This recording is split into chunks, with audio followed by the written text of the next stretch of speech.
And welcome back to Live Impact News. Thanks for being with us today, everybody. We are now going to jump into some major local news. In March of this year, a shooting at Old Dominion University.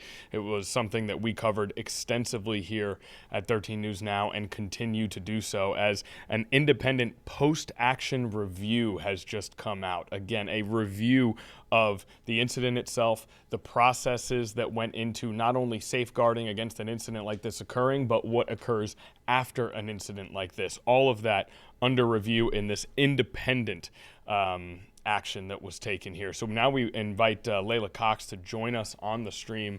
Leila, thanks for being with us here. I want to start before we dig into the findings of this review. Can you just give us a synopsis of how this is conducted, of what this is and why it's something that took place?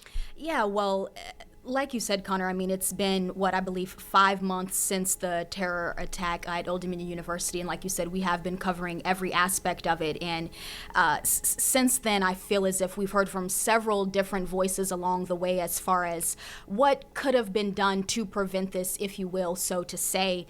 And in the aftermath, even the day of this shooting, I remember all of our reporters being out there in the field, hearing from students, parents, and administration and staff, all wondering how this could have happened, and in some of the students that I've spoke with, calling for some safety concerns that they had along the way. So because of the severity of this, what they're considering to be a terror attack at Old Dominion University that took the life of Lieutenant Colonel Brandon Shaw and injured other ROTC cadets, in April of 2026, the Office of the Attorney General of the Commonwealth of Virginia appointed Cooley LLP as the special counsel to conduct that independent after-action review of the March 12th incident. And might I say, it's a 52-page independent report.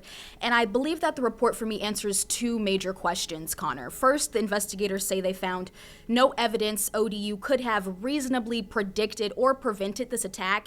And second, even though they reached that conclusion, they still identified, dozens of ways the university can improve, from readiness process to building security and emergency communications. So it's a conclusion of what happened and a roadmap for what ODU believes to happen next. But for those that are watching, if you don't have the time to read through this 52-page report, I do encourage you. But investigators spent months on this review, Connor. They interviewed nearly 44 people, reviewed more than 700 documents and emails, and analyzed over 30 hours of surveillance and body camera footage. And it wasn't just a quick internal review. It was an extensive independent investigation just put into 52 pages. Now, I know a few of those pages were redacted, but a lot of major findings and about 12 recommendations that vary from campus safety and security, emergency response, emergency notifications, which I remember being here on March 12th, and it was, I believe, our former director, Reba Bloom. It was her child that attended ODU University that sent the notification to her, and that's how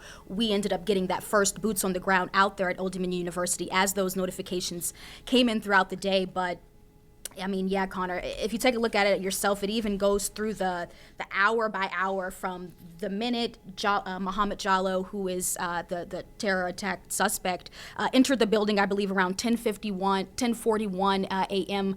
to the unfortunate matter in which Lieutenant Colonel Brandon Shaw was pronounced dead at the hospital around 1:23 p.m. So it gives that kind of 2.5-hour synopsis of when Jallow entered the ROTC classroom. It actually shows what that classroom looked like in this report. And I'll jump in, Leila, and say as well that, that while you're kind of going through some of this, is that this is so extensive in the detail, not just about sort of the findings in regards to what they could do better, but in terms of what actually happened. And number one, the independence is important, right? This is not something that was conducted by the university, as you said, an independent agency. And then, of course, as well, the fact that once again we're reminded that Lieutenant Colonel Brandon Shaw was heroic in the actions that he took that ultimately led to his death, but also led to the disarming of Mohammed Jallow, who was the one who allegedly conducted this shooting. So that stood out to me as well. Kind of before you continue to move on, please do keep going. No, absolutely, and that brings up a good point. This is why we do the work that we do, and the investigative journalism that we do, because I remember when we reported on first hearing the cadets speak out in their recount when, from what we only knew, was Muhammad Jallow entering that classroom, and we were told that he did ask, is this an ROTC classroom? And this independent report does conclude that this wasn't a targeted attack of those ROTC students. And might I add, like I said, it goes through the exact morning and Constant Hall classroom 2065. The class began around 9:30 a.m. And because Muhammad Jallow was a readmitted student to ODU, which was another question that a lot of people that we spoke with along this kind of reporting have had, how was he able to get access to the building? Well, he was readmitted into the school that spring prior of the incident. And although Constant Hall does have dedicated classrooms for ROTC cadets and programs, this independent study says that any student is able to enter that building, which kind of speaks to why he was able to even have access to Constant Hall at that time, Connor. And I want to stick with the readmission aspect of this, because that's something that is sort of harped on multiple times in this review. What role does that play in this, and will there be changes to the readmission process going forward, or suggested changes at least? That's a great question, Connor. Let me get to that part actually of the report, because it really goes into detail when I believe he had readmitted twice before actually taking classes at Old Dominion University. But I'm sorry, repeat your question again, Connor. Well, we have here, too, as we read through 52 pages that we're kind of all reading through as this dropped on our desk today, but reviewing the readmission of Muhammad Jallow at ODU, including relevant admissions policies, is sort of one of the things that the independent review was charged with looking into, right? And is it possible, I suppose, that under the readmission process, maybe certain things fall through the cracks because it is a different process than that initial admissions process, which maybe is a little bit more thorough, right? And if you haven't gotten to that page yet, as you move towards your 4 o'clock, 5 o'clock, and 6 o'clock reports, no worries at all, Leila. That had stood out to me, and you mentioned that his readmission maybe is something that came up in terms of questions about how he was able to be on campus and get into these buildings, and I know that's something they touched on as well. Yes, and because of the state law that I believe was enacted in 2022,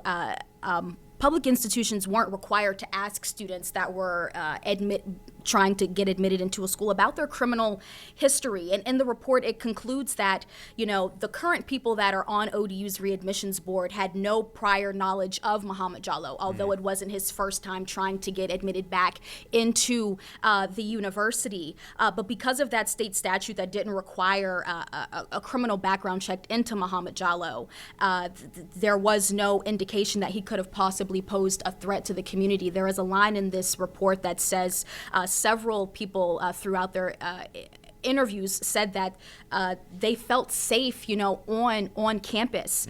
So as we get into what the future holds for readmissions process at Old Dominion University, there is a recommendation that is suggesting ODU within the state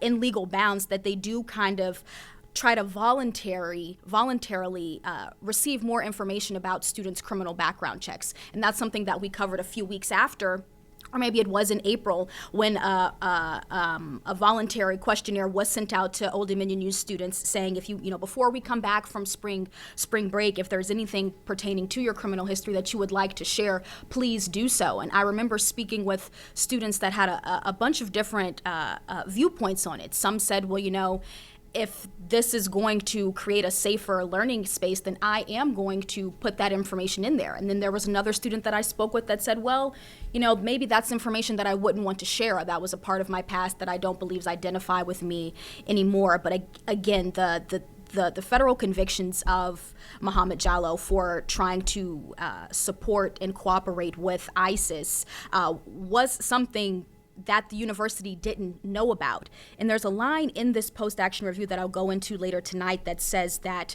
Muhammad Jallow's probation officer at the time also didn't share any of that information with ODU, not as if there was no requirement, but there was also no willingness. And that kind of speaks to why he was even able to step foot back into Old Dominion University for a second time. Which is, obviously it's much easier to look at everything in retrospect and point out all of these different abnormalities and maybe gaps in the system. But it is shocking to think that someone could have federal charges like he did for something that was the nature of what was alleged, towards him, and be able to be on a college campus, especially a college campus amongst ROTC members who he obviously ended up targeting in the end. So, that's just one small part of what is a very thorough review. Leila will be on at 4 o'clock, 5 o'clock, 6 o'clock with everything you need to know about what was included in this independent review, including those 4 areas of recommendation that were brought forth to potentially just strengthen campus security and safety and make it a perfectly safe place for all students all the time. Is there anything you want to add before we let you go, Leila? I just like to say, a lasting thing to this. Although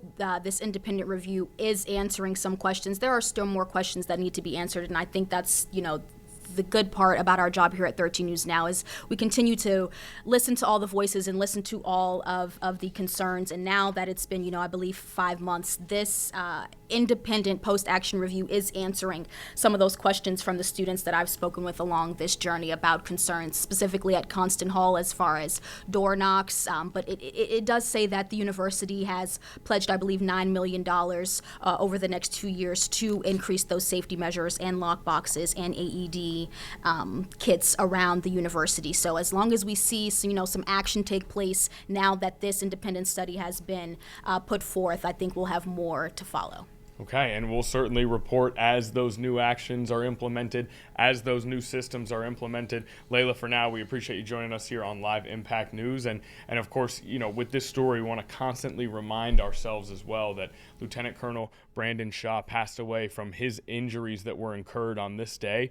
In the introduction to this review, it notes that he was the instructor in that ROTC class, and the sentence right here on the page, he was shot multiple times while he fought to disarm Jallo. So Lieutenant Shaw took action in order to keep everyone else in that classroom safe. It ultimately led to his passing, but who knows how many other students, other ROTC members were saved because of his actions that day. Okay, for us here on Live Impact News, let's take another commercial break. We have a special guest joining us, another special guest joining us when we return here at 1:28 p.m. on Live Impact News.